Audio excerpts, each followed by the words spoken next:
Good morning, everyone. Good morning, Professor Sprout. Alright, now for today's lesson, we're going to put on our earmuffs and watch closely. We're going to grasp the mandrake firmly and then pull it straight up out of the pot. Sean's been neglecting his earmuffs again. No, Matt, he's just fainted. Alright, well in that case, welcome to episode 6 of the Everything is Fine podcast. I am your host, Matt Ebersol. I am your host, Sean Wilson. And joining us today, now that I am awake, is our good friend and my girlfriend, Grace Kerr, once again. Hello? And for the first time, debuting their first appearance on this show, my sister, Abby Wilson. Hi. Woo! Ow! Ow! Welcome, Abby. Thank you. Thank you, Matt. A very anticipated premiere appearance. Very glad to be here. Of course, yes. You are our third ever guest because Grace has now been on twice. We've had Connor on twice. So, yes, welcome to the show. Thank you. If you wouldn't mind telling us a bit about yourself and the audience listening at home. Well, as my brother very politely introduced me, my name is Abby Wilson. I'm a senior this year in high school, 3 years younger than my brother. And I really like Harry Potter, so that's kind of why we're here today. Short, sweet, and to the point. I love it. Very true. Yes, we're going to be covering Harry Potter today because that is something that these two, Grace and Abby, are very passionate about and wanted to come on and share their thoughts and opinions and why they love it because they both love Harry Potter. There is little disagreement in this episode, I think. Yes, we all generally like these movies. This is a very nice tonal shift from last week's episode, and it's going to be a very nice reprieve for next week's episode. Yes. So, yeah, the safety is on. Yes, and also just a bit of just some updates. This episode is being recorded the day after we recorded our 5th episode. So we're not going to have a lot of news to deliver today. Nor an Oscars segment. Nor an Oscars segment from me. So you're hearing this episode about 8 days after we actually recorded it. Unlike most episodes we record. So yes. Due to some spring vacations and some plans, we realized that we're not going to be able to meet next week for an actual episode, really. So we decided we'd get our little spring special with Harry Potter in right before vacation starts for most of us. So, yeah, that's why this beginning segment is going to be very brief, and especially after the length of technically last week's episode, yesterday for us, we would like to give you guys a shorter time. The 5th episode was, like an hour 45? Hour 45, and we said our golden rule was to never go over an hour 30. Yeah. And that was our fault. We had a lot to talk about. We had a lot to talk about, and there was a lot of news. But on the schedule for today, we're going to be discussing the Harry Potter movies. Some of us have not read all of the books. Some of us have not read any of the books, actually. So we're not going to be focusing on book-to-film adaptation and focusing on, why the books are better or vice versa. Focusing solely on the films. And then, for the first time in this show's history, we're going to have a Bloodbath segment that does not feature Sean and myself. It's going to feature Grace and Abby today. Oh, yeah. The ladies will be battling it out in a battle of wits and rebuttal. And Sean and I have come up with the 7 questions that will be asked, and we will be the ones moderating for the first time. So it's going to be a nice change of pace. You won't be hearing us yell at each other. Instead, you'll be hearing 2 other people who are they're not regulars on this show. So it's going to be good. And then we are going to be ranking our top 5 characters from the Harry Potter universe. Not including the Fantastic Beasts movies, because I haven't seen those. They don't count. We're just going to pretend that they don't exist. Yep. Fair enough. We're also not counting The Cursed Child, the play that came up with it as well. No. Also, I do want to make this very clear. There is a lot of the one thing that is slightly controversial about Harry Potter, and that is J.K. Rowling. We are removing the art from the creator to appreciate the art. So yeah. I think I speak for most of us here when we genuinely don't agree with 99% of everything that J.K. ever said. Pretty much. So we're excluding the artist from their art. We're grateful for the creation of it, but stop meddling with it. It's done. Yep, I agree. Put your Twitter away. Well said. But yes, so we're talking about the art today, and purely the art. Indeed. However, even though this is a day after we recorded episode 5, we do have one bit of news that we want to share with y'all. Yeah, Sean actually relates news to something that we talked about in episode 5. So before we get into Harry Potter, Sean, if you want to tell everybody what happened. So last week, for y'all, 24 hours ago for me, I had told you all that in China, Avatar was being re-released in theaters for 24 hours to attempt to beat Avengers Endgame for highest grossing movie. And, well, I was wrong. It won. So yes, the blue space colonization movie has won again. Oh, this is the blue Avatar. Yes. No. Yeah. Oh, that just makes it worse. Yeah, I know. I thought it was like, oh, Avatar, like, arrow on the forehead guy. Well, that movie but- is worse, but Arrow on the forehead. Hey, that's all I know about that one. I've never seen that show either. I've Oh never my even God. seen the blue Avatar movies. our mission is now I'm gonna sit the two of you down and make you watch all of the animated Oh, goodness. series. Yeah, I don't like James Cameron's Avatar. It's Yeah. very overrated, in my opinion. It was revolutionary technologically when it came out, but Yeah, you like we said before, you cannot ignore what it did for film. Yeah. But at the same time, I think Endgame deserves its crown, or in its case, it the does. Gauntlet, way more. Yes. Yeah. But That did so I'm happen. disappointed Okay. that Well, I'm disappointed Win because I'm some, telling you you, lose some. if they released it in America for one more weekend, it would not have won. No one would have gone to see it. No. Any No. other country in the world, however, yeah, all right, fine, take your crown. Damn you, China. And that's now been said on the air. I'm just upset that it's now back on, because I thought that the fact that James Cameron decided to do this anyway, he literally only re-released it so it could pass. And Yeah. that's the only reason. One credit I will give though is the brothers. Oh my God, The Russo the Russo brothers. I should blank for a second. The Russo brothers did create a little piece of art today that they put up on their Twitter, I believe it was, where it was Thanos being snapped away, but placed in the jungles of the planet that Avatar is away, taking place on, and it is. It's very clearly Avengers Endgame, but it's being snapped away so that only A and V are still kind of in the shot, and it's being replaced with the letters of Avatar. Oh. So it's Seems like very they're okay with cute. The Russo brothers said, "Hey, here's the gauntlet back."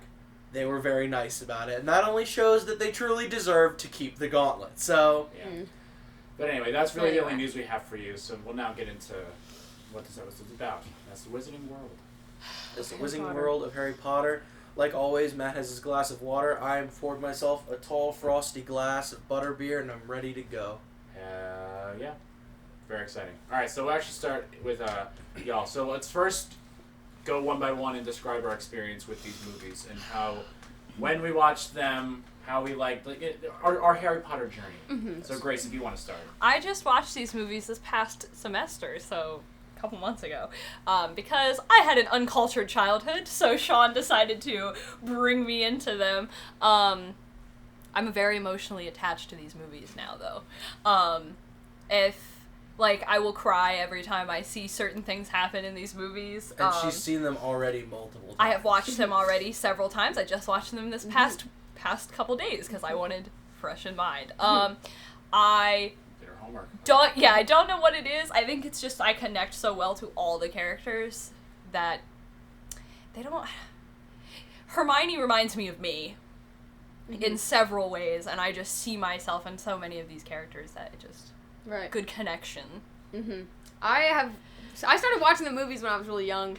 I've watched them kind of just sporadically throughout my whole life. I think I saw like one in theaters. I think I saw maybe like Deathly Hallows in the movies. But as for all of the other ones, just the Harry Potter weekends, that was essentially where I would be seeing all of the movies. But the one I've seen the least is the first one. I think Yeah. I've literally seen Sorcerer's Apprentice like Sorcerer's Sorcerer's wow. Disney's Sorcerer's Apprentice with Nick Yeah. Cage. Harry Potter Yeah, and the that's- Sorcerer's Apprentice. Little did with you know that's Mickey. in the universe. Mickey just Nick shows up. Cage. Side comment, you know what I'd really like to see? I'd really like to see like a dueling class between Harry Potter Oh and the my God. protagonist from the Sorcerer's Apprentice. That Because would both be- of them are muggles that don't use magic. They really I would don't. rather see Dumbledore versus Nicolas Cage myself. Nick I'd Cage. like to see Balthazar versus Dumbledore. But as you were saying, though. Yeah, Ashley, I've basically just 100, Harry Potter weekends. I've just seen all of them to the point that, for the most part, I can recite at least all of Deathly Hallows, part 1 and 2. Yes. Damn. But, That's impressive. yeah, I love these movies, and I'm very passionate about them, and every time they're on, I have to be glued to the TV to watch them.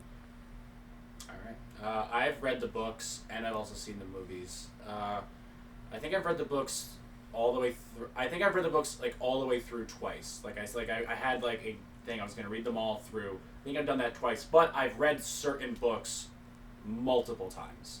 Like, Prisoner of Azkaban is my favorite book. I've read that at least, like, a dozen times at most. That's probably my favorite one. I've also read the first one a lot. I've read the last one a bit. But in terms of the movies, I watched them in coinciding with the first time I read the books. It was around, like, 2008, 2009 when I started reading them. And it was around that time when the only ones that still had to be released were Deathly Hallows. Yes. So I had read all the book. I read Sorcerer's Stone, then I watched the movie. I read Chamber of Secrets, then I watched the movie. And I kind of just, I experienced them all at the same time.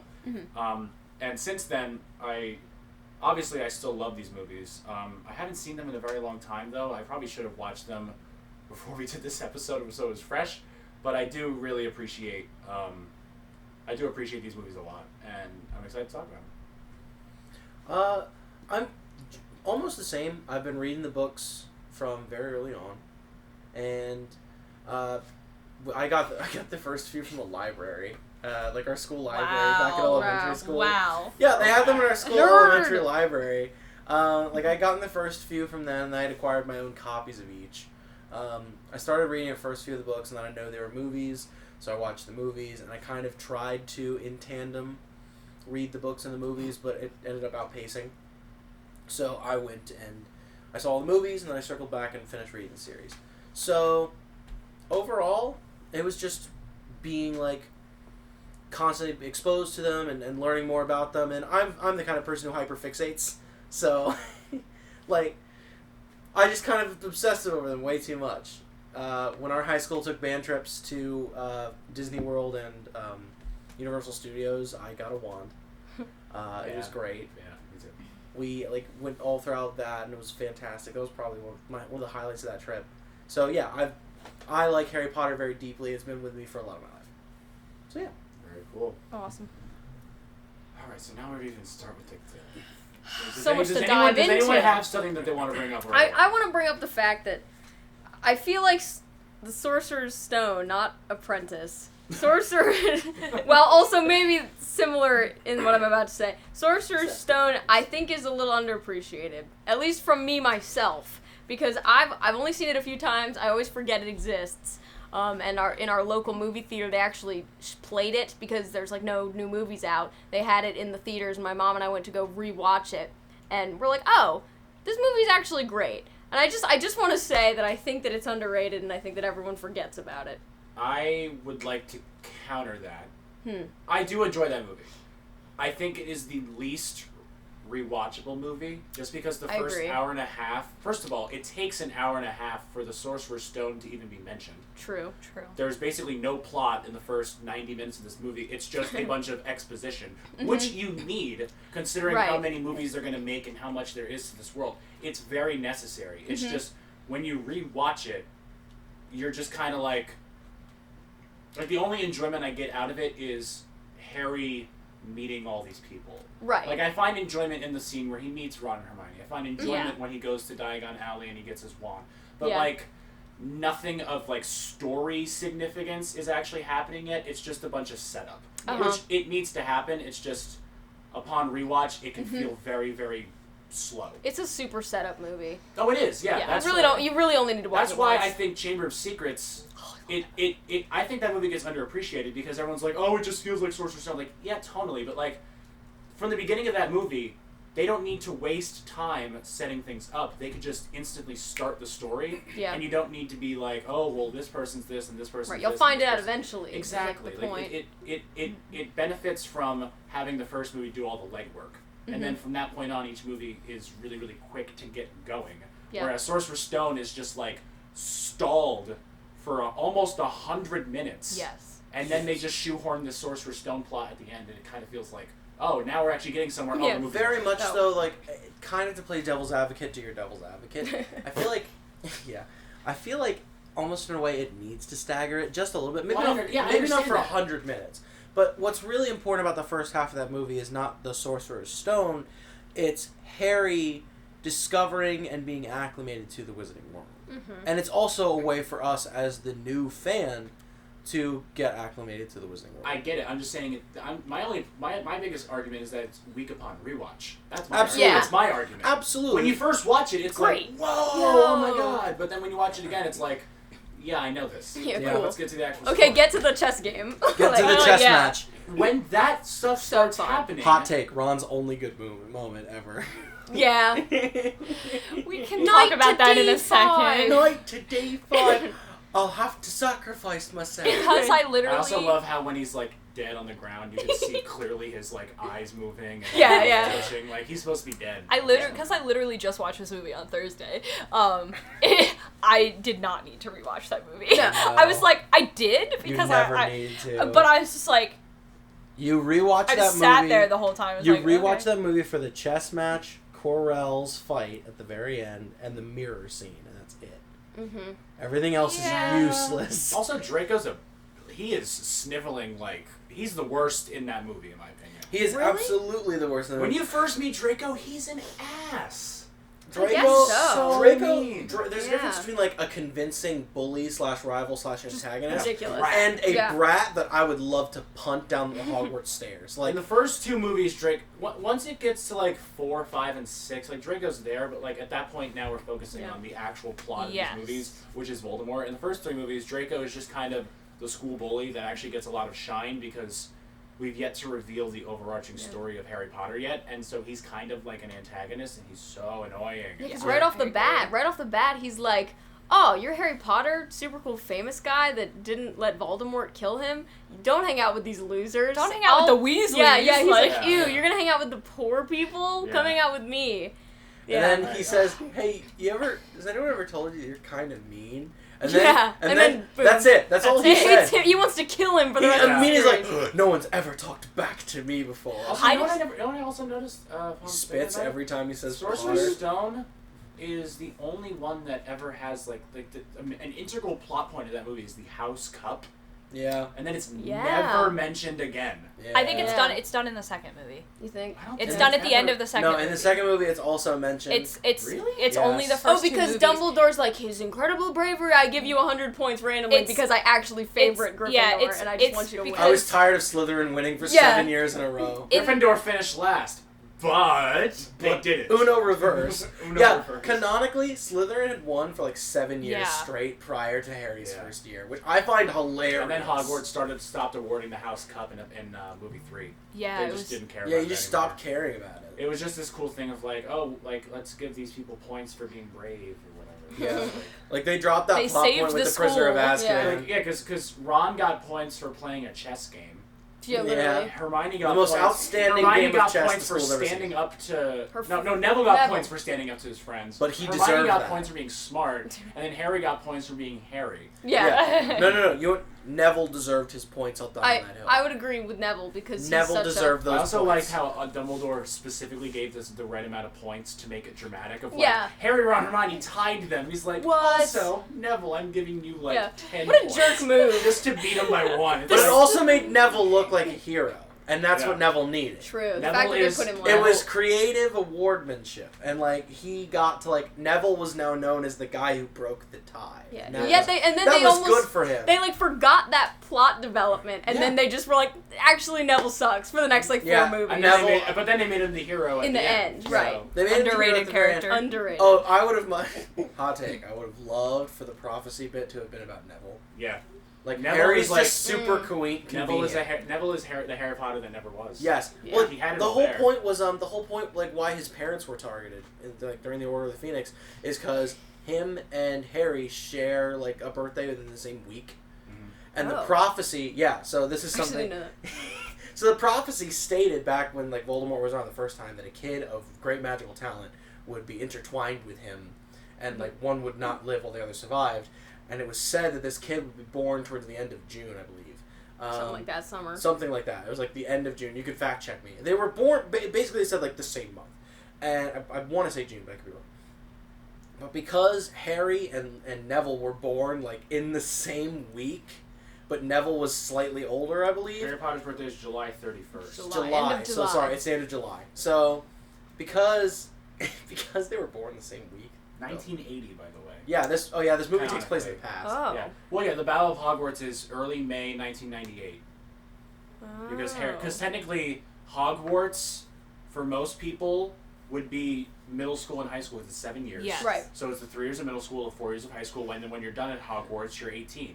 Yeah. Which is why 1998 is Yeah. Harry Potter's last year, so he's 18. Right. So he's born in 80. He graduates in 1998. But he just decides, I'm not going to go back So to Harry school. Potter's Yeah. so Harry Potter is turning 41 in this July. Yeah.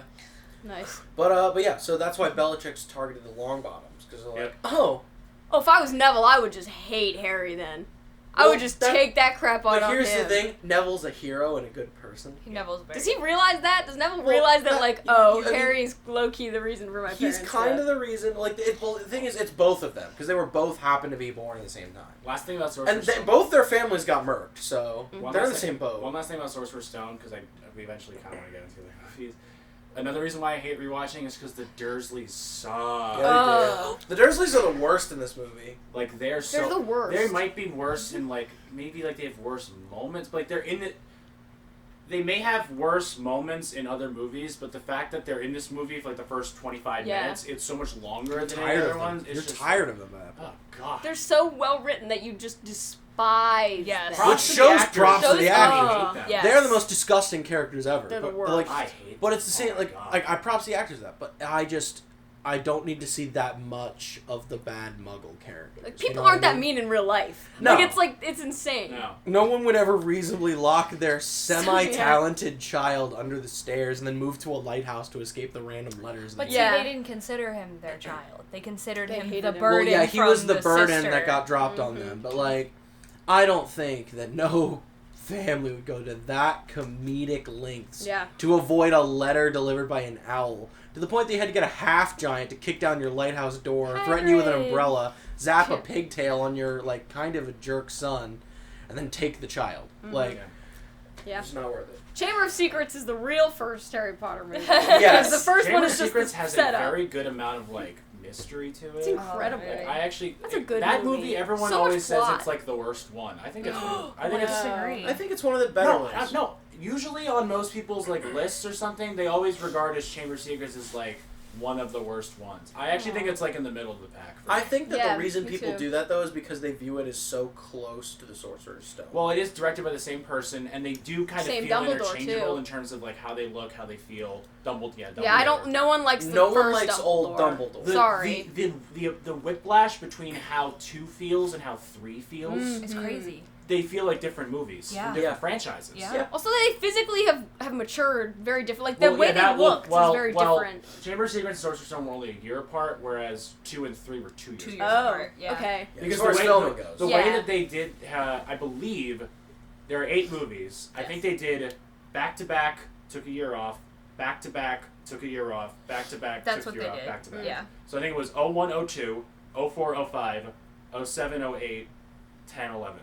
And they took Yeah. a year in between each of the 2 movies. I think, let me fact check Yeah. that, but yeah. But I love Chamber of Secrets. I think there's so much good about that because the more the more you think about it, you're like, oh, this was also happening. Oh, this also happened. Like for example, like the whole Moaning Myrtle dynamic and the whole making the polyjuice potion. Yeah. And when Hermione turning into a cat. no cat, like it was so funny. My There, mistake. it Half-Blood- showed you the magical side. It Half-Blood showed, Prince came out in 09. That's my bad. but it showed you the magical side of the Wizarding World. It wasn't just some drama about your family and Right. some interesting acclamation thing. But it shows Yeah. you the scary side of it, too. It showed you the Yeah. scary side of it. It showed you kind of the horrific, diary. like there are consequences for magic. It showed you the first tastes of what Voldemort could actually do. Like until this point, we just heard of Voldemort, he who shall be not be named, and then the first time we kind of see him, he's a parasitic head. Yeah. Yeah. And then he kind of just smoke apparates through Harry. Harry gets knocked out, fall down some stairs, and then he's fine. And then boom, he's a dreamy teenager. And then now he's a hot teenager that left his essence My in a diary. diary, and he can speak to snakes, and he's got this nasty snake that slithers through the pipes of the school and petrifies Yes. people. Which also, I just want to say, this is another oddly specific take. The basilisk is the least effective creature in the entire story, Yes. and here's Yeah. why. The basilisk in Harry Potter is said, like Hermione figures it out at the beginning of the movie. Mhm. Oh, its gaze can kill you. No one dies. No. Everyone that comes into paralyzed. contact with the basilisk sees it in a reflection, or it's refracted through something, or something. So the basilisk claimed, I think, like 4 or 5 victims. Maybe. None of them died. Colin, One of them was already dead. Colin Creevy, Ginny. The cat. Jenny, the cat, and then Mrs. Norris. Mrs. Norris, the I was gonna cat. say Mrs. Fields. Hermione. Hermione, and Nearly Headless Nick, and he was already dead. Right. Okay. He's the only one that actually got a real look at the serpent, and he was already dead. The other 5 living creatures that looked at it didn't die. No. It has a negative score on the efficiency I will chart. say this the practical effects on that thing. Oh, That's a real thing. Oh yeah, the practical effects and all that. good. I loved that. I loved the basilisk, the fox, the phoenix. Very good. Great stuff. Yeah, that was good. I liked that dynamic of how he came in and saved him, and the tears and the sword. And Kenneth, I also Kenneth liked Branagh as Gilderoy.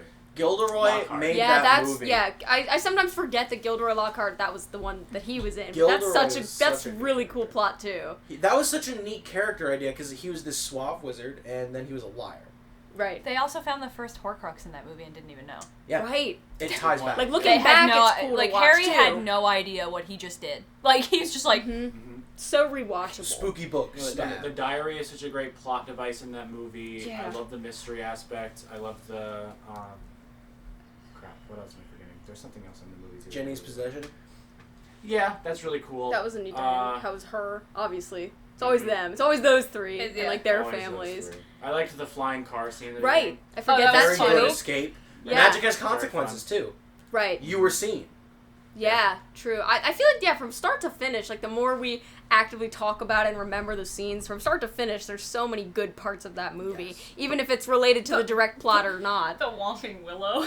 Right. Just like Yeah. Magic has consequences. It's There's so some good. things that want to kill you. The spider scene, that's in the first movie, Wait. never mind. Oh, That's- yeah. That's in the first movie. See, that's the thing, like, they do feel They very feel identical. They They feel like do. they bleed I would into honestly, if I was No. like, the spider scene is in the second movie because that's it when is. they go see the spiders That because is in the Hagrid second opens movie. the chambers. Aragorn, Oh, they think quote, that unquote. Aragorn was the monster. Yeah, Right. they- Aragog, not Aragog. Aragog. Aragorn is Lord of the Rings. Aragorn is the greatest archer to have ever Because lived. they That's sent Legolas. they sent Hagrid to Azkaban for no reason.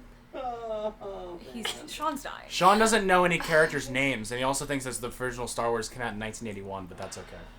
That's okay. But We forgive him. yeah, let's talk about I'm Hagrid, really bro. tired today, Hagrid's folks. great. Yeah, and I guess, they did they suspend him in that movie? Who? Hagrid. They Because sent him to thought- Azkaban. Yeah, that was that too. God, there's And so much. that's why Harry and Ron went to go see the spiders because he's like, go visit the spiders, follow the spiders. Follow the spiders. Yeah. Honestly, the biggest problem with Chamber of Secrets is that Hermione's like a non-character in the end because she got. I think that's Uh, kind of cool. But Hermione's Because- such a great Oh, yeah, character she- that yeah, like she got you miss her. still- You miss her being there. She still Uh-huh. helped them. She Because did. She had With the that note. paper in her hand, Good and she point. said That was pipes, cool. Good And point. like, yeah, it Yeah. was- and then she had the like piece of mirror in her hand, so they knew Yeah. that they can't look Yeah, at it. that movie was just so well done. Yeah. But after Chamber of Secrets, you get the best movie. I disagree. Yep, the best movie of them all. Thank you, Abby. Prisoner of Azkaban. Directed brilliantly by Alfonso Cuarón, one of the greatest living directors of all time, directing a Harry Potter film. Wrap your head around that. Yeah. Same guy who directed Gravity, Children of Men, Roma. He directed a Harry Potter film and made it.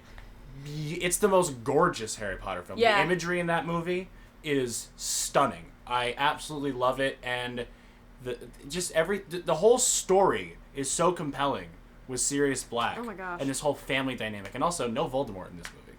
Right? Yeah, only one without Voldemort. Like he's not even a plot point. No one No. cares He's, about Voldemort. he's not. It's really just Sirius Black and trying to figure out the mystery behind who is this guy. Is he actually what people say he is? The Dementors and the whole... The like, Dementors. Yeah. being afraid of fear itself. Lupin, a Lupin? great character. Such a Lupin good guy. was He deserves better. so good. He deserves so much better in the series. Lupin was the OG fun uncle. And So I good. would go out on a limb and say that the last, I guess it's like 45 minutes, The the time time turner So sequence cool. is the best sequence in all of Harry Potter, I love in the it. books and in the movies. I love that whole There's plot nothing line. better. That's There's so nothing cool. better. Especially, like, even though you think, like, well, yeah, it's like the same, they do the scenes twice, but it's just so cool how they can go But back the and watching it back the first time they do it, and they're like, I heard something, never mind, but it's them, The it's so urgency of that scene is something that Oh. can't be denied because it feels like you're so in the moment Yeah. with them. You're nervous.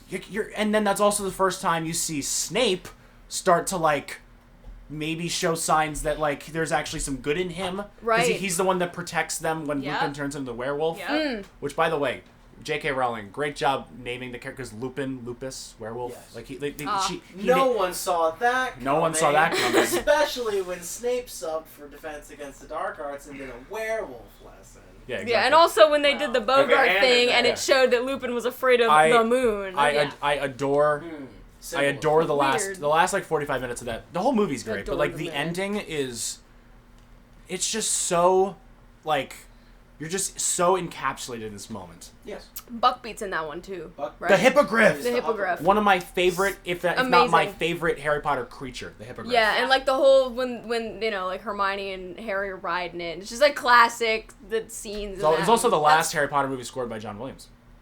He only yeah. scored the first Oh. 3. Also, new Dumbledore. New So that's of Dumbledore. course I great. do want to make a comment on the John Williams thing. Kind of circling back just temporarily, during the Quidditch scene in Chamber of Secrets. That's a good scene. Great scene, but here's the thing. There is an audio flaw. Well, not even really flaw, it's laziness. Oh, you mentioned this in the first episode, Yeah, so we mentioned, call back to the first episode of the show.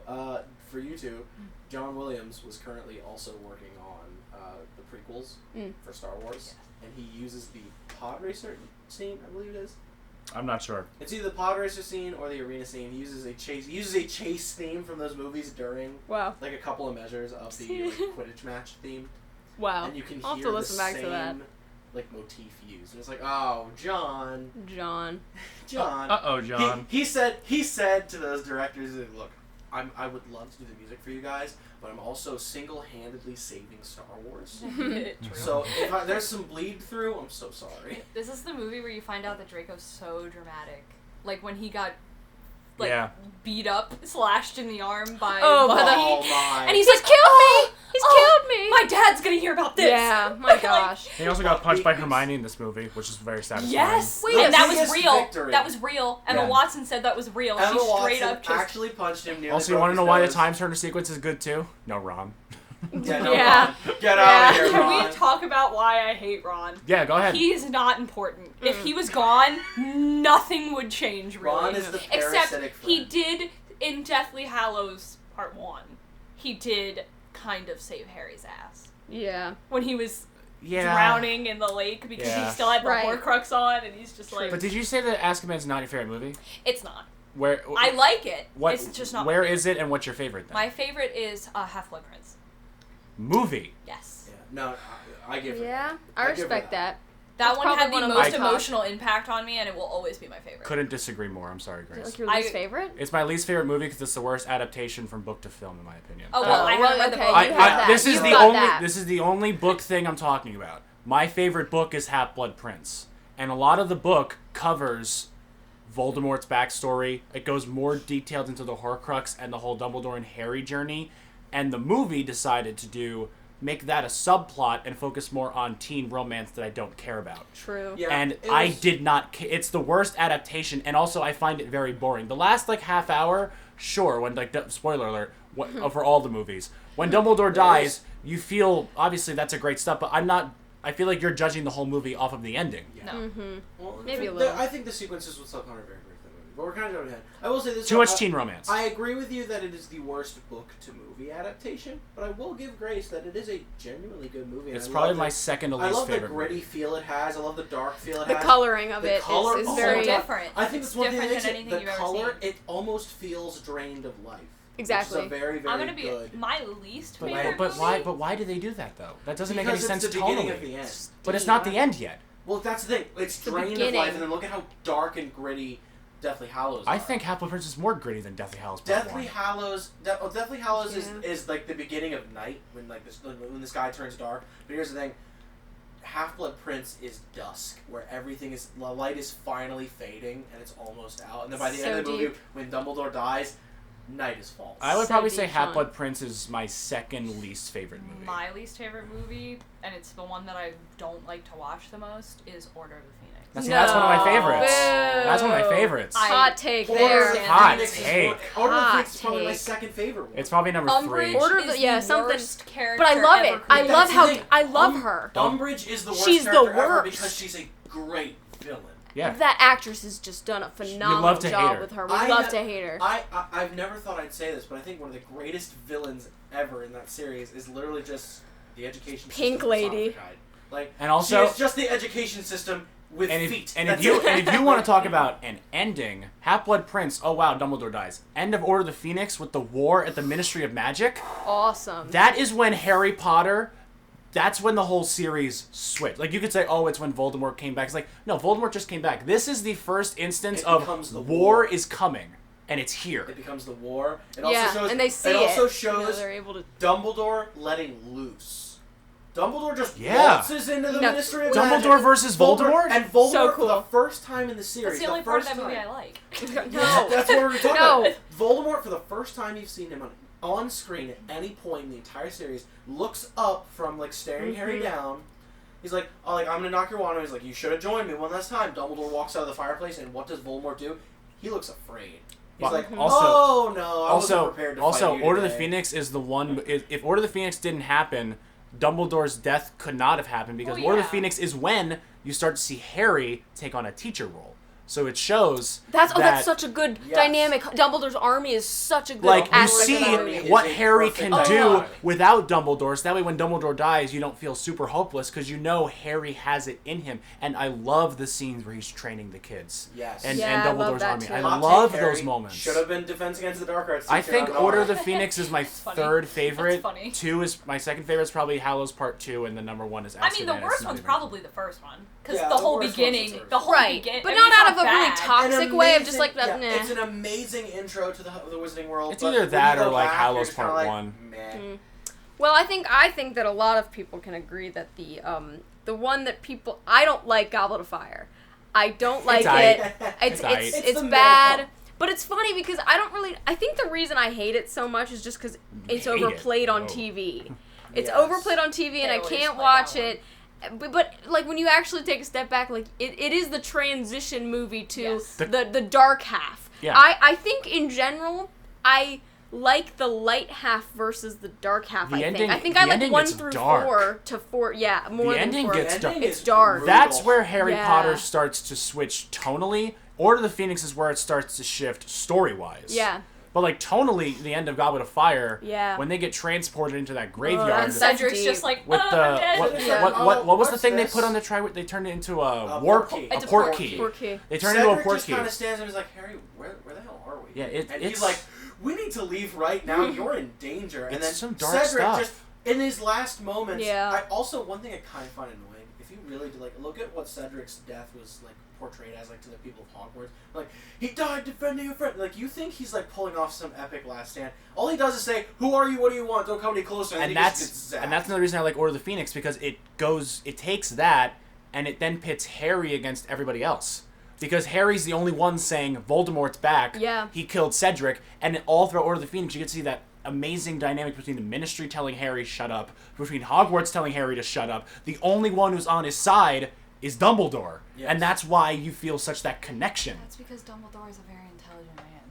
Dumbledore's a And smart literally knows everything. I love Goblet of Fire, the ending leading into Order of the Phoenix, and then Half-Blood Prince kind of screwed it up in my opinion, until Yeah. the end of Half-Blood I Prince think when that's it redeemed it. I think that's why in movies, well, halfway through 4 kind of and then to the end, that's why I like the happy moments even more, because it's like the whole Dumbledore's army thing. It's cute when the cute stuff happens of like, oh, teen movie, teen friendship. Oh, he kisses Cho Chang and like, Yeah. oh, that's so sweet. Like it stands out more to me in those movies because they're so dark and sad. They're refreshing moments in the gloom. Yeah. Grant, I will say, I think the whole love arc with Lavender Brown and Ron I is didn't wanna... kind of the worst part of the Kind of entire franchise. unnecessary. It's just like Half-Blood Prince. It's just too much First teen off- romance I don't care about. First off, I'm not a big fan of Ron.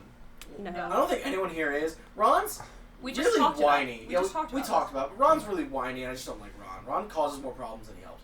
And then Lavender Brown is the stereotypical problematic, clingy weirdo with a crush. So now we have not great male best friend with annoying stereotype lady. Yeah.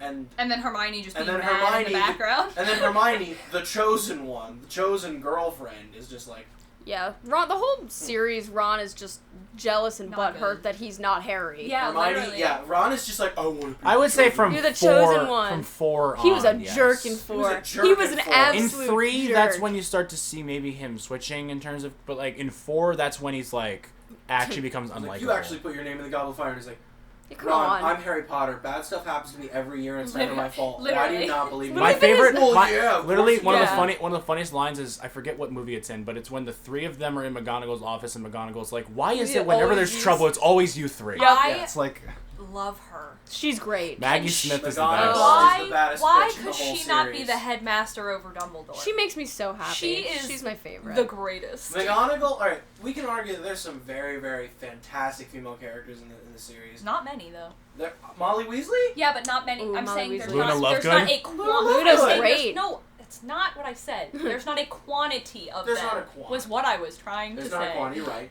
But of the few that are portrayed front and center, they're fantastic. Right. I've gotta give it. Like, This is a male-dominated movie. it really It's is. movie series. It's sad, Sure. but McGonagall's the queen. She and is. when and she like- stands up to Umbridge. When she stands They're up like- to Umbridge, it's so back good. and When she's forth. defending Sybil in the courtyard, Yep. that was so good. And when she gives the whole battle speech during the Deathly Hallows, the Battle of Hogwarts, Yep. like she does the locomotor spell and gets all the statues. Well, one of the and most she- satisfying scenes in all of Harry Potter was when, She fights Snape. yeah, when she Yes. steps in front of Harry and is like, "Go away, I got this," and like that's the first time you see McGonagall actually be like a badass. Yes. It was so awesome because It's up like- until it's then, under the up surface until then, the she's entire been time. just like a Commanding. very Supportive. commanding presence of like honor and Hogwarts and she's a very commanding presence. But that's the first time you see her like, I got this. I can I back got it up. this. I can back up my I words. still don't understand that after Dumbledore died, why Snape became headmaster. because the Death Eaters infiltrated the school board. Yes. The school board chose It Snape was a bad because thing. they were all Death Like, Eaters. it wasn't supposed to happen, for Yeah, sure. it was nepotism Like, and the education system. I don't mind Snape, and we can get into that later, but, like, I don't think he should have became headmaster. No. Like, Probably not. spoiler, Dumbledore asked him to kill him. That was a weird dynamic how... Because Because Snape Snape was back Dumbledore and was forth. already dying. He was cursed, he was already dying. And he So Yeah. he asked him, please do this so Draco doesn't have to. Yeah. And he was already in this unbreakable bond, so he had to protect Draco anyway. And he also did it because that means that Voldemort would trust him. Yeah. Right. And So he would be able and then to he siphon... could do better. he would be played able to he siphon played for information. both teams. Yeah. Yeah, Very well. He was a Yeah. quadruple agent. And that Very one was well. so interesting. Is like I It was know great. after having watched all the movies and getting to watch them back and getting even more out of them from some of them, watching them a second time, it's weird because the whole time when I would watch them the first time, I'm like, I don't really know where Snape's at with all this. But now that I know that he has truly been on Dumbledore's side all along, it's still confusing because a lot of it was kind of, I feel like, I don't know if the writing, I don't know if that's just him, but he was kind of a two all over the place for me. Like, some I of the agree. things I'd be like, yeah, no, that doesn't say that you're gonna, like, try to help Dumbledore. What are you doing right Alan now? Rickman took it in his own way, which, as he does with every role he ever Alan played. Rickman's second greatest Rest in acting peace, Alan performance. Rest in peace. Alan Great's second greatest acting performance in his career. Please say what I want you to say for the first one. Hans Gruber. Yes! It's not Christmas until Hans Gruber falls off Nakatomi Bluff. Yeah, that actor. Do you really One think of you the have a chance best. against He's great. us, Mr. Cowboy? But So I- good. As much as I love Snape, he'll always be Hans Gruber to me. He will always be Snape to me, No. but it's always neat to see him in... He's Hans Gruber because so I'm gonna say this right now. I talked to him about this before. I hate to go back to the books, but like when I first read Sorcerer's Stone, I always envisioned Snape as this like snivelly, old, crotchety guy who was the most unlikable person ever. But then when I watched Sorcerer's Stone, he's like this suave demeanor. Yeah, he's kind of an asshole, but like he has like this suave and slick, and he's like charming and everything. And it didn't match my perception of the character. He's doing a great job in the movie, and he's putting his own spin on it. It's just for me, I was not expecting what Alan Rickman did in the movies. He didn't portray the Snape that I portrayed in my head. A lot of students are still afraid of him, though.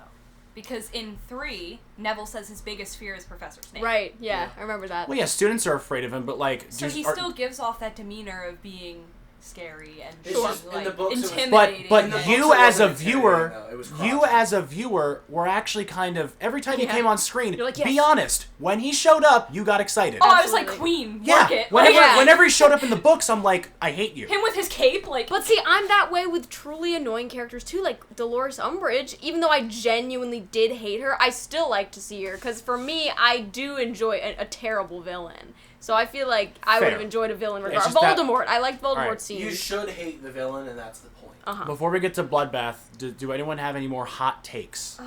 Because I have a hot take. Oh, Personally. I have just what I want to hear everybody's opinion. Do you feel that Draco's ending with just the Malfoy family just leaving It's was the right interesting. way to end it? I believe that it was, but it also wasn't. I know it's super vague. Let me explain. It was, but it was. I think that Malfoy was painted to not be a villain. Malfoy's whole thing was early series, he was an antagonist and a jerk to Harry. And then Yes. middle of the series, he was a recruit for the Death Eaters. And he was trying to be turned to the dark side, but he had good in him.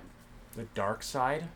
Well, Thank you I for mean, catching that. He was trying to be converted to the Death Eaters Yeah. to Voldemort's cause, but he couldn't. Yes. He was still a good person Yes. at the end of the day. But at the end of the films, he's trying to be a Death Eater in the Deathly Hallows, and he tries to go through with killing Snape in Half-Blood Prince. And at the end of the day, at the end of like them going to go get the diadem in the room of requirement, it's at that moment again he finally decides like I can't work for Voldemort. The whole point of Draco's story was not to redeem him. It was not to make him into a good guy at the very end. No. It was to show a victim, and to like when Harry and Voldemort see each other in the train station like 20 years after that, when they're both dropping their kids off. Uh-huh. It's a feeling of understanding and apology. Yeah. I was wrong to do the things I did to you, and I'm sorry, and I should not have sided with Voldemort. And Harry's looking at him, that nod says, it's okay, I know you what you were put through. It is not a story of redemption, or it's a story of victimization. It's a story of, there are people who did lose that war, and Draco is one of them, and Draco, in the rest of his life, is going to try and do better. I just think Draco's dad was a coward. Lucius Malfoy was a coward in the end of the series. I think he was genuinely a bad guy. Like, he was it's true to genuinely his bad. character. He was genuinely like so bad. If he wasn't, Like, if he didn't do that, it wouldn't have been true to his character. No. He was Yeah. a coward, so he exited the series like a coward. yeah. He was Yeah. true to his character. That's what I think that this story did well, is that everyone stayed was true to their character Now, by the end. Narcissa. I'm okay with I respect her. I I'm respect okay her with Her greatly. Grace husband, Malfoy. I think that the whole walking away thing, it was Lucius decided, well, I think I guess he caught up with, they all decided to Yeah. leave. Yeah. But like, I think it was him his- being a yeah. coward. But when it comes to how do you pronounce Narcissa. Narcissa, Oh, God, Narcissa, Narcissa It is a and real and thing. Draco, I think that it just shows that they're bad, but you can't. They're not even evil enough to They're go just- along with Voldemort. they're I just think that's following their their- thing. yeah. Selfish They're just following and, him. and inward, but at the end of the day, Narcissa Malfoy knew that when Harry gets murked by Voldemort in the woods, he didn't die. Yeah, went to go I check. respect her mad She- for that. She leaned down and she saw it. She felt his Is he pulse. alive? He was still alive. I was like, okay, so he is the chosen one. So that's proof of that. Cool. One more time, he can't be killed by Voldemort. That's the prophecy. One can't be killed while the other survives. So it's now Harry can't be killed while Voldemort survives in her head, because now Harry can totally die. 'Cause he's no longer a Horcrux. She doesn't know that. So what does she do instead of turning around? My lord, he's still alive. Zap him again. No, she says, He's dead. is Draco alive? Please tell me. If Harry's you tell like, me, "Yep." I won't turn you in. Right. And he just subtly nods. Mhm. Like, yes, he's alive. Because that's another thing. Harry It's a didn't good want to kill Voldemort. Not Voldemort. He wouldn't want to kill Draco. No. He didn't want to kill Draco. He's like, he knew. He's just a bully. He knew Draco was just in the wrong. Yep. Harry showed goodness in that, and Harry, like, nodding and telling Narcissa that. Narcissa instantly know, the moment I get to my son, we out. Yeah, Draco was just misled. Draco I think he was just a bully down that the was wrong misled path. to a really intense path. I respect Narcissa Malfoy in every decision she made. Do you have a hot take, Matt? Yeah, I do. There's something in the Harry Potter universe that everyone seems to unanimously think is a great thing, and I think it's dumb in terms of its concept. Oh, no. It's really, really stupid. It might be the dumbest thing J.K. Rowling has ever written in her entire life. As Uh-oh. a sports fan, Quidditch is so stupid. No! Matt, you're gonna make That's Sean so hard. mad. Why would you say no, that? No. Should we even discuss this? Quidditch is the perfect wizarding It's world just so sport. stupid. I love Quidditch it. is the dumbest thing I've ever heard in my life. Really think You about this, okay? Football is better? Basically, think about this, okay? 6 people on a magical broomstick flying around trying to shoot a ball into a hoop. And it's worth Yeah. 10 points, and that's kind of the main gist of the game. Yeah. Meanwhile, 2 people are playing an entirely different game where they're trying to find a little ball that's the size of maybe a marble that's worth 150 points and the game ends. This is the equivalent of a baseball game where 2 players are running around the stands looking for a little marble that's worth 100 home runs. The game makes no sense. They do a poor job of explaining every rule in It the is movies, the though. as a sport, As a concept of a sport, this game makes no sense. It is like impossible to win a Quidditch game without catching the snitch. It's like happened once. I'm gonna defend Quidditch. It's the dumbest sport in the world. I'm not a sports person, but I love me some fantasy sports. I'm gonna defend fantasy sports for a minute. So, Quidditch does a poor job of explaining every single nuance in the movies. But here's the thing about Quidditch: Quidditch does not release the snitch at the start of the game. Quidditch doesn't. It releases it after one team scores about 50 points. That's why the game ends when you catch the snitch. It pushes over the limit for the scoring.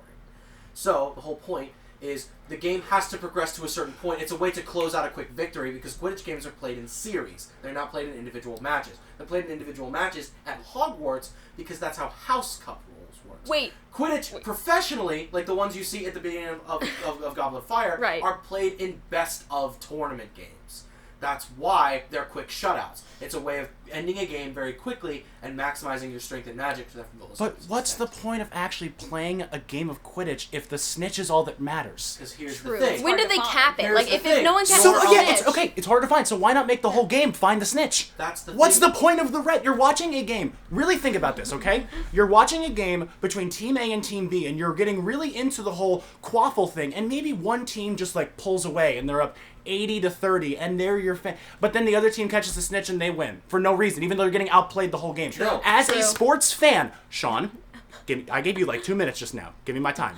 As a sports fan, this game conceptually makes 0 sense in terms of a good team sport that is fair on both sides and gives both team a chance to win. Because basically the entire game comes down to the Seeker.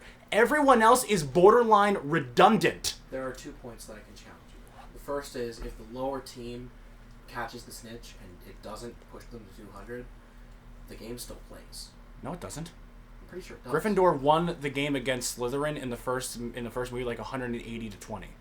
Yeah. Oh, true, you're right. Yeah, They did so run time. that's- weird. so, That's okay, not, that's so, yeah. actually, wait a minute, that's not. All right, give me your other point. I'll shoot it down again. I will say though, I don't think that's right because in the books it says something else. But then again, we can't use the books here. So as It's- far as cinematography wise, you beat me on that. In the books, it is slightly different. I'll bow to that. The other thing is, secondary point, with the whole 2 people are playing a different game. You can mess with the Seekers. You know, But like, right? are they going to? No, that's the whole point. You can Like, mess with they're them. playing. You're They're supposed to be messing with them. The Seekers are supposed to be fighting each other the entire match, and the Seekers play as the It's Seekers really play as like- keepers when the snitch is not on the field.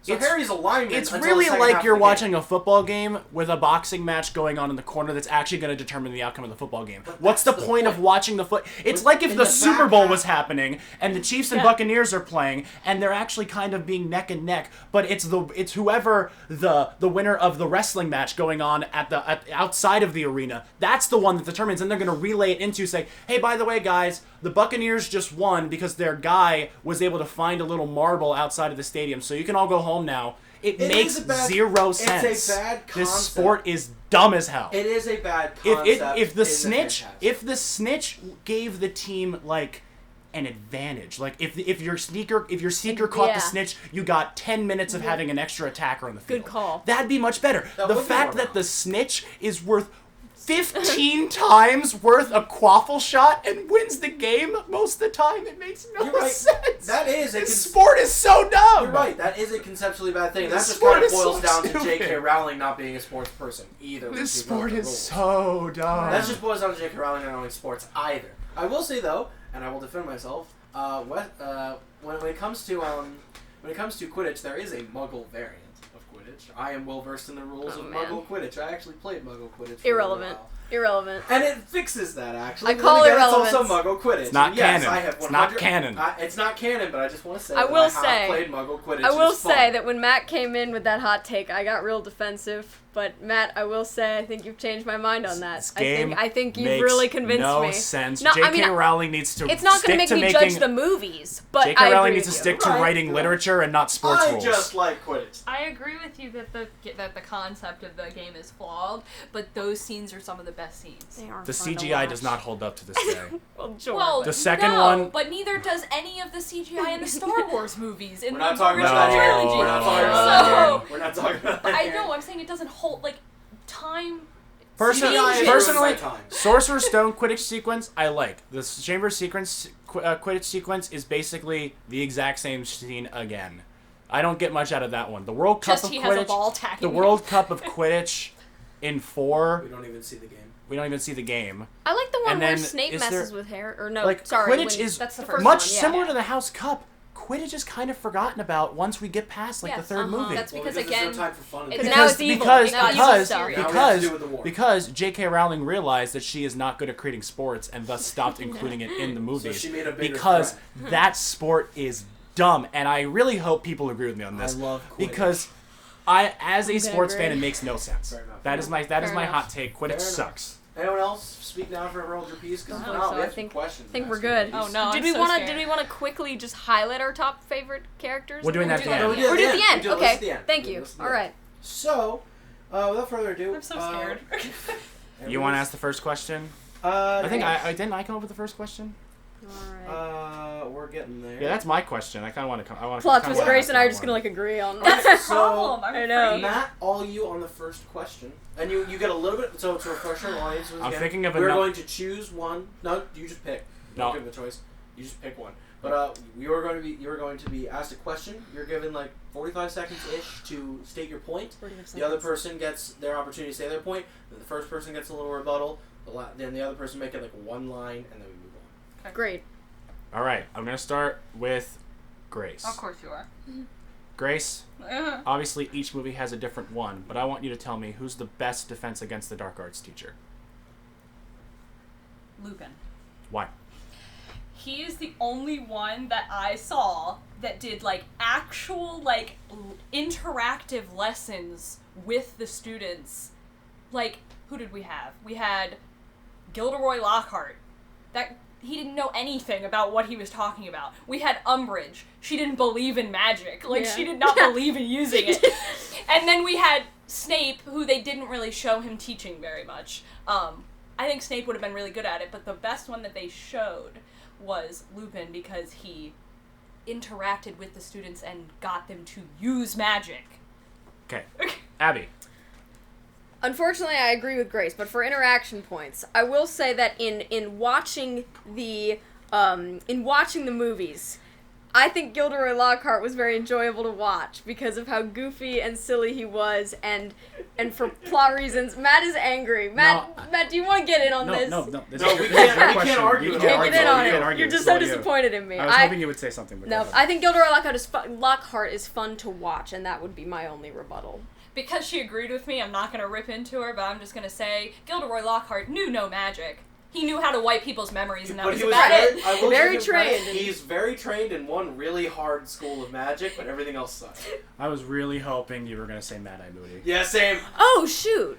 but you're But see, he I guess- never. Your but response he- is Think on the canon. fly here. But see, here's the Well, it's thing. Barty Crouch technically. Yeah, but, he like, never Barty really. Crouch He is never not- really but- like but Mad Eye he- never but- taught. But he was the teacher. Yeah. Disguise it like. But we can't have those discussions. All right. It's all to them. All right, Alright. Sean, you're going next. All right, ladies. That's me. Who's I want a first? good, clean fight on this Who's one. first? Okay. I'm going to give it to Abby first. Okay. I want a good, clean fight. Yep. Hottest character In the movie, so not now. in the movies. Um. Hot. This person comes onto the screen, and you've got to start fanning yourself. Who is it?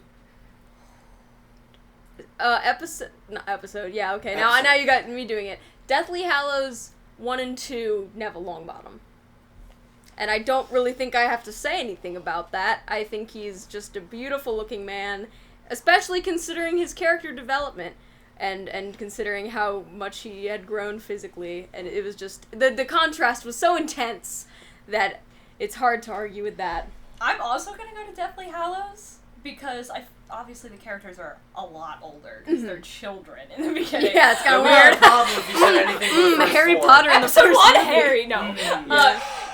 Deathly Hallows 1 and 2, Fred and George, and I can say them both because they are like the same person. Right. And I know that Connor's girlfriend would agree with me because and it's also their personality makes them hotter. I can't, explain it, but they had such a glow up from the long hair to what they looked like at the end of the series. My rebuttal, they have red hair. I don't discriminate. Brutal. Abby discriminates, I don't. My rebuttal is that gingers don't have souls, so therefore they're not attractive. I think she instantly lost that one because she discriminated. No, that was not discriminating, and it's a fact, and you guys know it. Wow. It's a fact. It's a fact. Have you seen the magazine cover outside of the Harry Potter universe that the actor that played Neville Longbottom is on? Have you seen that cover where he's shirtless on it? Come on, man. Okay, anyway. okay. Wow. I rest my So- case. Might as well have, like, pumped a shotgun. Hey. All right. So I'm gonna assume that that you guys don't know this already. That this is knowledge you don't know. So I Okay. would like you to guess and what you believe. And I'm gonna start with Grace again, right? Oh, no. Yeah. Okay. What do you believe Abby's Patronus is, and vice versa? Oh, no. That's so hard. Yeah, I know she doesn't know mine, and I definitely don't know guess it- hers. Take some time if you need it. Because they just seem... I know there's meaning behind them, but they also kind of seem kind of random. There's enough meaning. Like, to keep Harry them- has meaning behind his. There's enough but meaning like, for specifics, but they're most of the time very vague. They're just they share quirks and characteristics. I don't know, I feel like Abby would be a cat of some kind. And allow me to explain. Abby, because I'm looking at her, very tiny person. This is true. And cats tend to be on the smaller side. Also fact. Cats like to kind of keep to themselves. Abby has a lot of friends, but she likes to do a lot of things on her own. So cats like to keep to themselves, and they have their own, like, things that they like to do. That was a stretch, but I really don't know what to say. What even animals do they do? I guess they do deers, Could be they do literally any rabbits, animal. they do any Any animal. Literally anything. That's a tough one. I don't even know my own Patronus. I do know mine. You do know yours. I feel like perhaps, I don't know why I'm thinking like maybe like a rabbit. Is that like Yeah. Luna Lovegoods? Yeah. Yeah. Luna had a Yeah. rabbit. Is like I like it. maybe a rabbit, because I think that I honestly don't have anything to say backing that up other than I just feel like if you did a Patronus it would be a rabbit, just because I feel like you go with like the rabbit. I don't know. I really don't have a backup for that personality wise. My actual What is it? Patronus is a badger.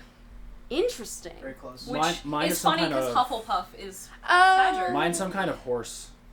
I Some forget kind of the horse. name of what it actually is, but it's like some kind of horse. It's like a bronco. Oh. Sean's is an Mine English Mastiff. Mine is an English Mastiff, Which is is funny because he likes Hagrid's dogs. Dog. It's Hagrid's dog. Yeah, a huge horse of a dog, and I'm not a dog person. All right, question 4.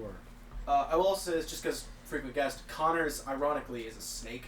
Yeah. And he is A, Gryffindor, B, afraid of snakes. By the way, if listeners are wondering, myself, Abby, Grace, all Hufflepuff, and Sean's a Ravenclaw. I am a Ravenclaw, so I am outnumbered today. The two not main houses, though. Yeah. Yeah. So none of us are protagonists. We're all expendable. We die in Goblet of Fire, and you're just kind of there. I'm just kind of there. Hey, I got Luna Lovegood on my team. So. True. Interestingly enough. True. We got Yeah. Ced. We have Robert Ced. Pattinson. You have Robert Whoa. Pattinson. All right. So yes, We'll moving start on with though, Abby, I guess, right? this another time. one, another very nebulous one. Oh no. We've seen a lot of magical mixtures and charms and things like that in the Harry Potter universe. So one thing we're curious, you win Slughorn's competition. What do you do with a vial of liquid luck? Oh, I drink that. Well, What? I know you're going to drink it, but let's say you drink it. Well, So I mean, what I like, want is Abby well- go first. Well, step you one mean, is like, what would drinking. You What step would you one, use it for? drink potion. After that, what do you do that I with know, luck in like, your system? Abby. essentially something that I knew I've always wanted to do that I can just do because I have the liquid luck is Yes. essentially. What's the first thing you do once you imbibe the liquid luck? Like, what's something you just instantly would love to be able to just instantly do because of luck? Super luck. Grace knows. Oh, That's not good. by her reaction. Oh goodness. Maybe Mine's funny. something with like music. So like I'm a singer. I'm gonna go into music ed next year for college. Maybe I would do something predictable like I don't know, like an audition for something. Maybe I'd audition for like Juilliard or something. I'd probably audition for like or like Berklee College of Music Yeah. or something crazy. Or no. Never mind. I would audition for a Broadway show. Oh, yeah. Because absolutely, experience, sorry, field it was experience. getting there. I had to get there in my mind. Strike I would, that, I would reverse definitely, it. I would definitely audition for a Broadway show to be like in the. So cast. that is your canon final answer. Yeah, Broadway show. yeah, I'd love okay. to do that. Because you went through like 3 things. Sorry. You're good. You had to work there. Yeah. That was- I had to no, work that's, there. that's a great We answer. let Yeah. you- That we is let a you great formulate answer. all I that. took this a little differently, which is fine. But I took it like as if I was in the movie. Okay, What sure. I would do with it. Also a fair answer. Also, well, Broadway is canon in the Harry Potter True. universe. Yeah. Like, I would 100% go try to befriend Professor Snape. Because I feel like he is a kind of good person to have on your side. So If you were like a character, yeah. If you were- yeah, if I that's why I'm saying if I was in the two how I took it two as. completely different two- answers. Yeah, Yeah, Okay. but No, I the like it. reason I would do that is because like he proves in the movie that having Snape on your side is a good thing. So as a student, you want a professor like Snape on your side. So that's what I would do. Good call. Two very different answers and very different. We took the settings, but I questions like 2 different both. Yeah. ways. I like the dichotomy of Cool. thought here. You ask the next question because I'm confused on how you worded this. Oh, okay, yeah, that's fine. Yeah, I'll ask 6, Um, but yeah, you ask this next question. Yeah, so I'm gonna start with Grace this time. I'm nervous. Out of every character in the Harry Potter like movies, right? You change nothing about them except like their lines are the same, their point is the same, their arc's the same, except you have to replace the actor with them with Abby, and vice versa. Like, who do you cast as a person in the movie? Oh. Their lines don't change, nothing changes, but like for instance, like all of us like our question, for instance, like calling back to an episode, like for a Star Wars episode, I said I would cast Tarkin as Mal. And I said I would cast all the Ewoks as Sean. So Hermione. I would also say Hermione, definitely. okay, But But I am okay, very- okay, so okay. you're both Can I- Hermione. But Can I why? explain it? But why would Abby be better as Hermione, and why would Grace be better as? I Hermione? think Grace would be better as Abby's Hermione than me. academically smarter than me, and I will call that till the day. And he's like, eh? This No, you both have question probably this question said kind of smart just too, turned I into know. why the other But- person's a better Yeah, Hermione. no, we are. I like it. She is academically smarter. She is very into school. Like, she gets stressed Perhaps. out I like do get Hermione, stressed. because Hermione does sometimes get stressed out. Not gonna lie, but she seems like she would be the one leading a group, like Yeah. academically being like, no, like Right. She's that kind of person. Yeah. And why would Grace be the better Hermione? I think Grace is very confident in what she believes and in what she knows, and I think that's really highlighted in Hermione. Like, to be like just so like, what do you mean? Like, yeah, this is it. I got this, and I think that the confidence is very related. Definitely for me with the Hermione thing, that's definitely true. I just that man, I would hate. I don't think I'd like being Hermione. I Backup wish that answer. another aspect of my personality. I have that backup answer. what is your backup? Cedric's girlfriend, whatever her name is. Cho Chang. The Wait, reason oh. I'm saying that is because same thing, she's very smart, but she's not as confident in herself. And Abby's confident, but sometimes every once in a while she's just like, do I do this? Do I not? I think I will Help me. turn in all my friends to the administration. Alrighty. Underspell. So what is the canon final answer? Is it Hermione or is it Cho Chang? I'm gonna say Hermione for Grace. I think Hermione you for can both go Grace. Hermione. I think, right? Unless you want. Abby has aspects of every female character in, except for Umbridge, really. Yeah, God. I'm gonna go with Cho Chang. Cho Chang. All right. Yeah. Okay. Okay. Awesome. All right. My next question. We're gonna start with Abby. Awesome. Hogwarts is having a school dance. Yes. Which house wins a dance off? Ooh. The best representative. Not Ravenclaw. Okay, but which Excuse me. which house?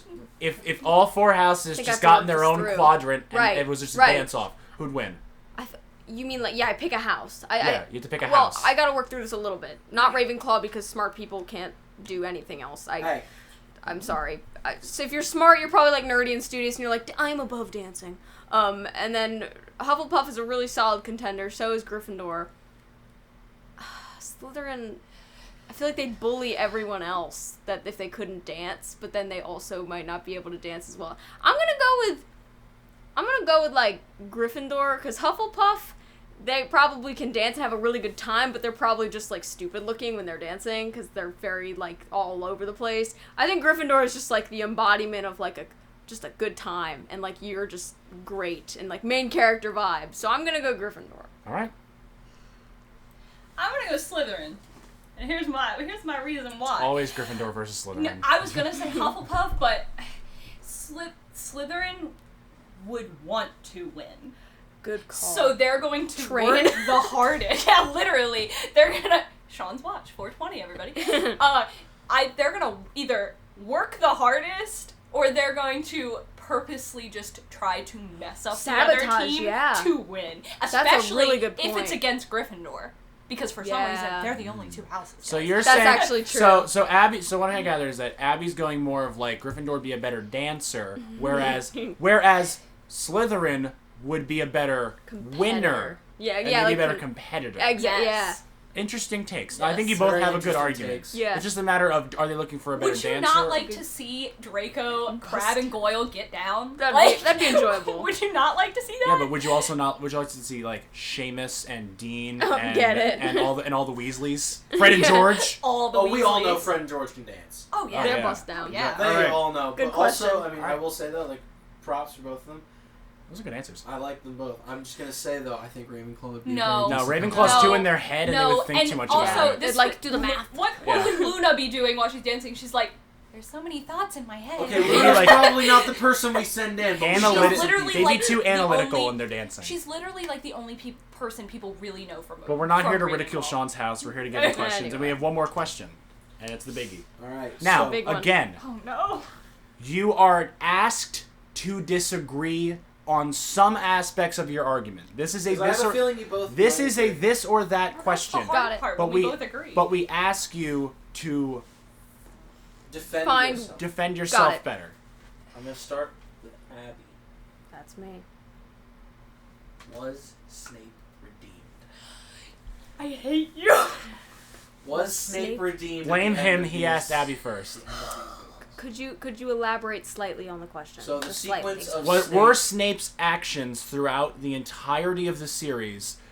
Was he justifiable? redeemed, By the end. and was he justified in what he redeemed did? when he showed Harry his tears? memory. Similarly, how Darth Vader was redeemed at the end of Return of the Jedi by bringing balance to the Force, even though all the stuff he did before, was Snape redeemed in that moment by what he did throughout the entire series? Yes. He was redeemed.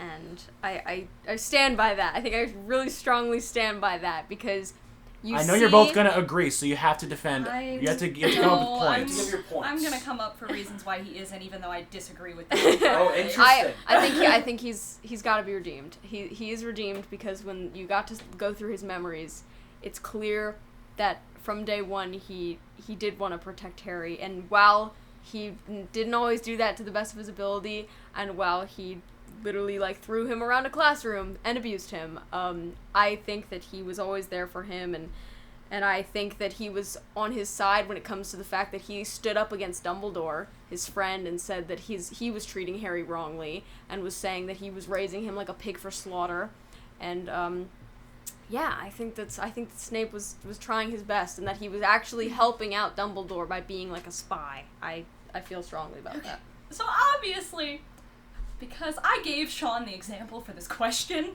I agree with Abby, but I'm going to go against my own words and say For that the he sake of wasn't- the argument, 'cause thank you, I'm going to Grace. say that he was not redeemed. Snape never cared about Harry. Never. He never cared about him. He never loved him. He loved his mother. He protected Harry, one, because of Lily, and two, because Dumbledore asked him to. I don't think he ever would have done a single thing if Dumbledore had not asked him to. Or if Lily was never in his life. He just would have hated Harry Potter. Because him and Harry never jived together. They're two different personalities. They never jived together. So, and I also think that the first, 4 movies of Snape, he treated Harry so bad. So bad. Like, the first movie, he calls him out and he's like, being famous isn't everything, I guess. Mm-hmm. And he always completely takes Draco's side, and by the end, Harry is so confused when he watches Snape's memories. He's like, this man actually liked me? Like, why? So I think that if what makes him not being redeemed is he never would have done any of these things as his own, without Dumbledore being asking him to do this. Rebuttal. You make very good points.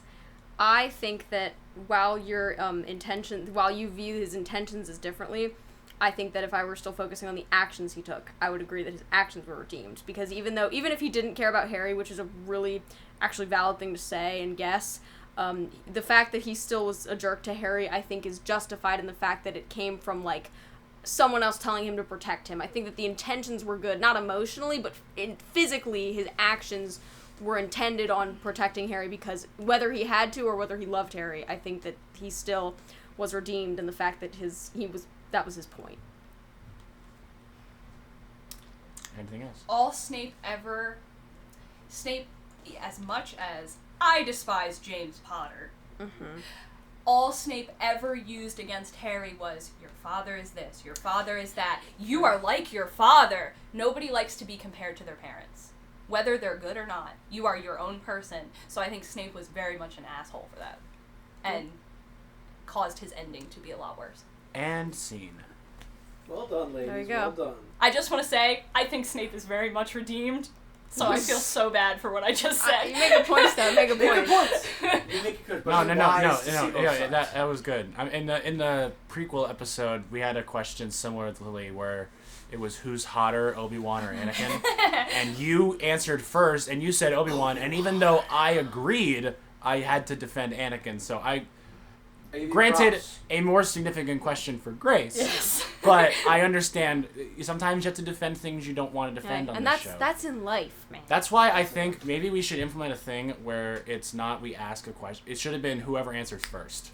Perhaps for those this or that's, we may change the format. I think we should do Or that at least for ask this or our that. moderators to I think we change should do that that. Yeah. But But now it comes that's to the neither here point nor of the there. show where instead of fighting, we're all just going to talk about our favorite things. To close us out today, These are a we few are of my listing our favorite top 5 things. favorite characters from the Harry Potter universe. I guess we'll just go around the table. What's Quick list. We'll do 5 through 1. Say a line or two out of each Yep. if you want. Sure. But we'll just go. I'm gonna be honest, around the don't table. have a lot, because there's all really good characters. They're all So very I don't good have a lot am I to going say. first? Sure, we can start. We start with you and with me. Okay. So we'll go around the table like this. Okay. Number 5 is the man that we literally just talked about, Severus Snape. I'm glad he's he's- on your top 5. I At least. love the character. Bit overrated, but not like super overrated. Yeah. Everyone thinks he's like the greatest character in literary history. No, he's not even the best character in these movies. But he's definitely a compelling character, and Alan Rickman elevated that character to something that it probably couldn't have been. 4 is my answer. What would have been my answer for the first question we just had, Remus Lupin. Who is such an underutilized character. Yes. I love his whole backstory with Harry's father and the whole Mordor's map and everything with that whole group. Good stuff. Yes. Love Lupin. Best defense against the dark arts teacher. Best, honestly, if I were to pick a teacher that I would want, They it'd should have be- it'd used be him Lupin. more, because he was in 3, but then... Yeah. Number 3 is the reason why Sorcerer's Stone is watchable in the first 45 to an hour, and that is Rubeus Hagrid. Love Hagrid. I just want to give Hagrid a hug. Absolutely. I literally just want to give Hagrid a big old hug. Sean is Hagrid, everybody. I love Hagrid. Hagrid is the most endearing character. It just makes you feel like Hogwarts is just home, and you just love him. 2 is the best male character. That's a hint into what number 1 is. Neville Longbottom. No, Sirius Black. Oh, that's a good one. Sirius Black is the best male character in Harry Potter because when you first meet him, you don't know what he's about. You Yeah. think he's a villain, and by the end of 3, you absolutely love this guy. Yeah. And by the end of Order of the Phoenix, that is the most sad I have ever been watching Harry Potter. Even more sad than when Dumbledore died, or when Dobby died, or during the Snape always scene. When Sirius Black got killed by Bellatrix, and Harry was so emotionally distraught and let out that scream. I'm sorry. That, to me, that was Harry's only piece of family Family, yeah. left, Yep. and he lost him. Yeah. That's it. stuff. But number 1 is the greatest character in Harry Potter, and that is Hermione Granger. Yes. Ugh. Oh. It's not even a question. If Hermione was not there, Harry and Ron wouldn't know what the hell they're doing. Nope. Like literally, she is the reason. She's the plot. Like the ending of Prisoner of Azkaban doesn't happen without Hermione. Absolutely. Chamber of Secrets, Ron and Harry don't know what to do if not for Hermione. Absolutely. Hermione is the one that tells these two to stop fighting like they're children in all the newer movies. Hermione is the one that is with Harry throughout all of Deathly Hallows Part 1 because When she's Ron still a is a loyal bitch. friend. Yeah. Hermione is the one who is just always there. And also Emma Watson is brilliant in these movies. Yes. She gives the best performance of the three, in my opinion, the three kids. Yeah, Of I Rupert agree. Grint, Daniel Radcliffe, and Emma Watson. Hermione Granger is also, not gonna lie, my first ever crush. Nice. I have no shame in saying Sean's that. roommate says the same thing. Because Emma Watson, I agree Emma with Watson is a gorgeous actress. Yes. Yep. Hermione Sean would Granger, agree with that. Hermione Oh, Granger yeah. is smart, witty, funny, clever, and she's just the best. That's my number one. There you Any go. sane child, like any boy who watching Harry Potter as a young child, if you didn't have a crush on Hermione Granger, you're wrong. The only problem with Hermione is that she ends up with Ron. You could have done so Gross. You much could have better. batted so Yeah, higher. gross. That's I'm kind helpful. of glad that they didn't put her with Harry, though, because that would have just been Yeah, like, weird. main Yeah. character gets a Siblings. love Yeah, interest. I was Alright. glad Yeah. with Ginny. Yeah, I kind of wish I put Hermione on my list. You make really good points there. But that being said, number 5, Molly Weasley. Oh, queen. because not my daughter, you bitch. And she literally kills one of the worst villains in 5 seconds, which Yeah. actually kind of makes me mad, but also Impressive. I love because she was just that fury and anger that she just like, whacked Ginny or something. Yeah. But I just think she's great because she takes Harry in. And I think that whole dynamic is extremely sweet, that she's all there for Harry when Harry has, no one. So Molly Weasley. Number 4, Sirius Black. Hell yeah. Pretty much the same reasons that Matt said. He's the only family that Harry actually has. And he's just such a good character, and I love his development, and I really like all the parts that he's in. One quick thing. Gary Oldman, great performance. Yeah, absolutely. Fantastic. I agree. Number 3, Neville Longbottom. Hey. Because his character development is one of the insane. most intense ones in my opinion, of all the characters in the movies. I think that the fact he literally saved the day. He saved Hermione and Ron in the last movie, and also he's extremely enjoyable. Whether he's admirable or enjoyable, it's always one of the two. And according to you, he's hot. Absolutely, I mean, the actor now absolutely. is amazing. That's no denying. 2, Snape, because I think that his performance is incredible. I love the charming and sly nature of his character. I think that he's very redeemed at the end. And I really like his backstory and how that portrays into how he is with Harry and in life. And I appreciate his loyalty to Dumbledore and his willingness to put himself in a very scary, difficult position that could threaten his life, which, does. Of course, he's dead now. Rest in peace, Alan Rickman, too. But he's easy number 2. I love him. And number 1, Hagrid. Because Hagrid is just the overwhelming... just the Comic best, relief the of best, the the movie. best character in that whole series because he's so good to Harry and Ron and Hermione, and he's so helpful and funny. And even though maybe he's not as deep as the other characters, I just think all around the movies would not be the same without Hagrid. He was the perfect character to be the one to introduce Harry. Oh, Yeah. yeah, so The good. absolute If you had any other character He's be so like funny. the exposition dumper, Yeah, no. that it wouldn't have been the same. No, so there you go. All right. My number 5 is Hagrid. Mm-hmm. Because all the same reasons everybody else He's said. just great. I thought it was really cool how he brought Harry to Hogwarts, Yeah. and then he kind of, in Deathly Hallows Part 2? 1. Where he rode on the motorcycle with That was one. That was one. Hagrid's like, I think it's only sentimental that I bring you out of this. Aw. Yeah. I just Yeah. think that's And so then, sweet. and then Hedwig dies and He's- no one cared. Yeah, he's such a fun uncle. I It love was, him. it was Yeah. the death of a bird. Calm down, Number people. 4 is character I mentioned earlier, McGonagall. Yeah, good. I didn't. Good agree. pick. Good pick. She Very is, good pick. She is, yeah, like I said, queen. Like, and the Really way good pick. that she talks sometimes to Harry and Ron and Hermione, like She also teaches like, one of the best classes yeah, too, Transfiguration. yeah, and like when Matt said like, why is it always you 3? Like, Yeah. number 3, Sean's not gonna be surprised, is Dobby. Aw. And I know, Matt, I don't even care that you're rolling your eyes. When this character was introduced, I was like rolling on the floor laughing. This character provided so much comic relief that was needed when you got to the darker movies. And I like when Harry gave him a sock. That's funny. And his death was hard for me. So, Oh yeah, it But was hard he's for her. only in 2 of the movies. and Your whole thing of like he provides comic relief throughout the movies. In Chamber of Secrets, he's annoying for half of it, and then he just dies in the end. Well, yeah, but he dies in a heroic way. Okay.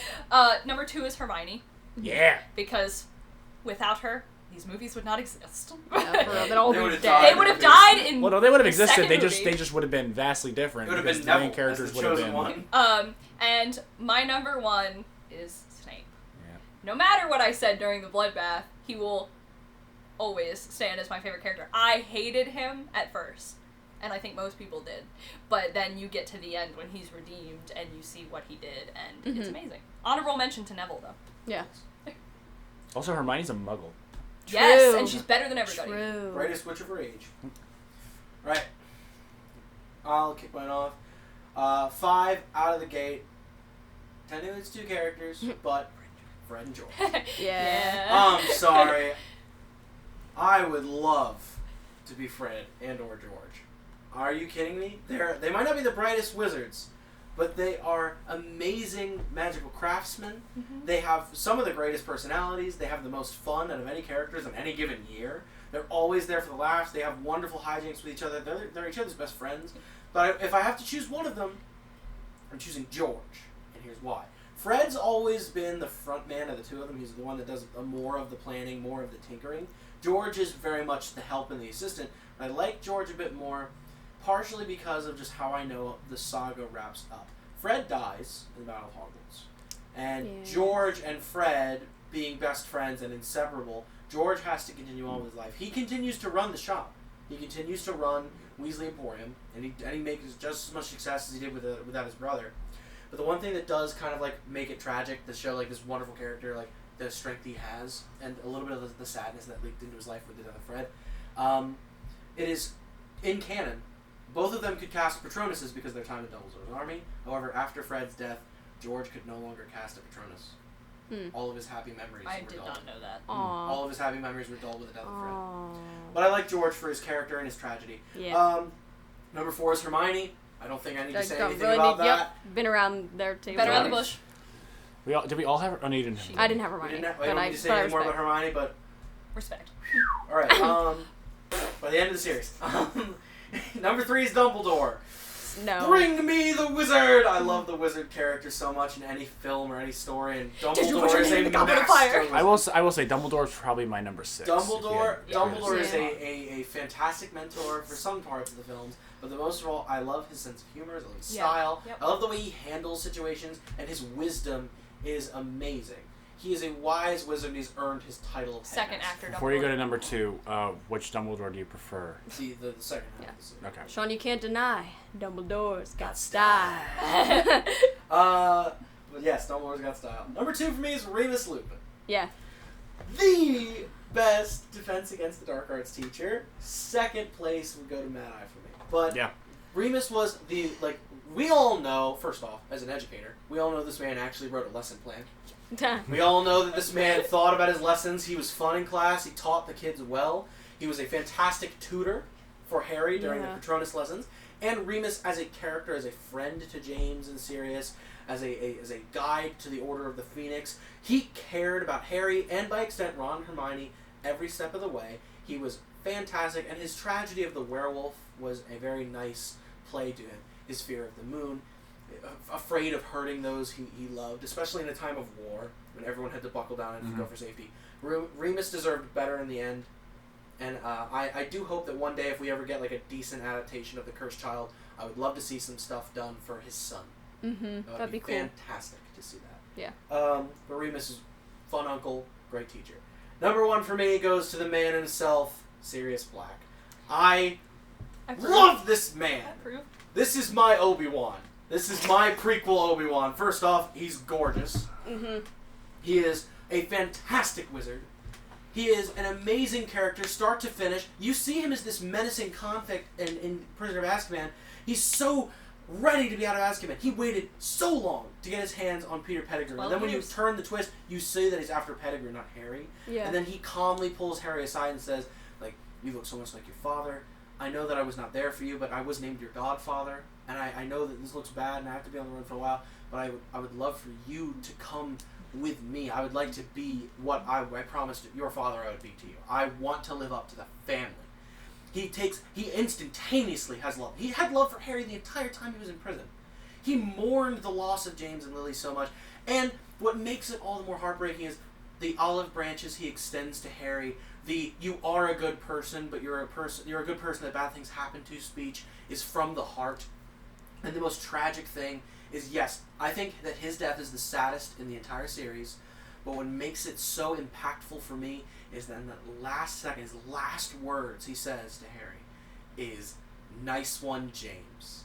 Yeah. In the 2-on-2 duel against That's sad. Lucius in the Death Eater, like off the cuff, just knowing that he's standing side by side with the man who resembles his best friend. Mm-hmm. Nice one, James, as they both disarm the two Death Eaters and then gets zapped into the So archway. sad. And that look of longing as So it washes sad. over.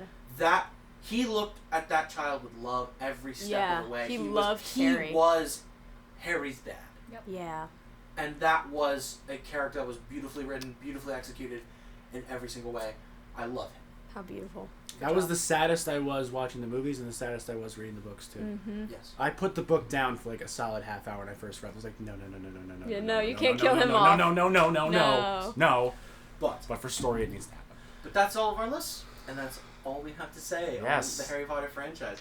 Thank the both of you for both coming on. Thank you. Wonderful Bloodbath questions, very Yes. insightful answers. Abby, Yeah, that was thank awesome. you for coming up. Yeah, thanks for having me. This was and- so much fun. And Grace, thank you for coming back. Yeah, you're welcome. Matt, you're here. Yeah, I'm always here. I never leave. Yeah, that was great. Excellent discussion. Thank you all very much.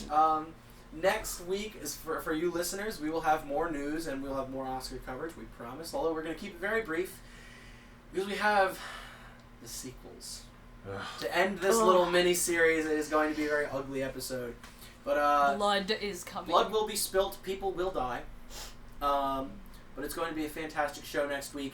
I'm very excited for all that. We have so many good ideas on the horizon for you guys, and we'll probably do another long-running series for the Star Wars, but that's more to talk about afterwards. Yes. Harry Potter, I think, was a very nice breath of fresh air, a calm from last week, and the last point of no return before next. I'm telling you right now, I'm going to be off the rails in the sequel episode. We may need to flag the next we know, episode. we know. So, It's gonna All be fun right. as but hell. thank you both for coming on. Welcome. And thank you for listening to this episode. If you are still listening, we appreciate you. We thank you so much for supporting the show. For all of us, my name's Matt. I'm Sean. I'm Grace. I'm Abby, and just remember, no matter how crazy life gets, everything is fine. And now, for the audio outtake. Grace. Grace. My name's Grace. Grace. Grace. My name's Matt Grace. Ebersol. Grace. Grace. My name's Matt Grace. Ebersol. Grace. Sean. Grace. Sean. My Sean name's Wilson. Ebersol. Grace. Sean. Grace. Sean. My Sean name's Matt Wilson. Ebersol. Abby Sean. Wilson. Abby Grace. Wilson. Sean. My Sean name's Matt Wilson. Ebersol. Abby Sean. Wilson. Abby Grace. Wilson. Sean. My Sean name's Wilson. Ebersol. Abby Sean. Wilson. Abby Wilson. Sean. My Abby Sean Wilson. Wilson. Ebersol. Abby Sean. Wilson. Abby Wilson. Sean. My Abby Sean Wilson. Matt Wilson. Ebersol. Nice.